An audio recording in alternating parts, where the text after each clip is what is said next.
Tired of pasting tables as ugly screenshots in Gmail? Learn how to send a live, editable table in under 2 minutes. I'll show you the exact copy-paste trick from Google Docs. Just follow these 8 simple steps.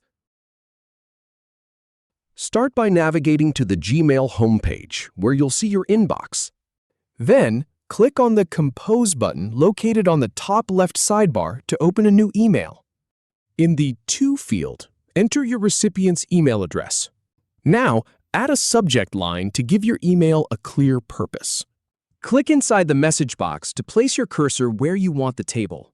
Next, copy the table you want to send, for example, from a Google Docs file. Open it and copy the entire table. Go back to Gmail and paste the table by pressing Ctrl-V on your keyboard.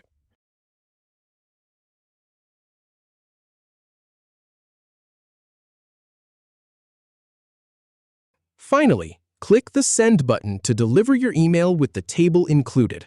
And that's it! You've successfully sent a table in Gmail. If you have any feedback, or if any info is inaccurate, please leave a comment below. We'll do our best to answer or redo the video if needed. Thanks for watching.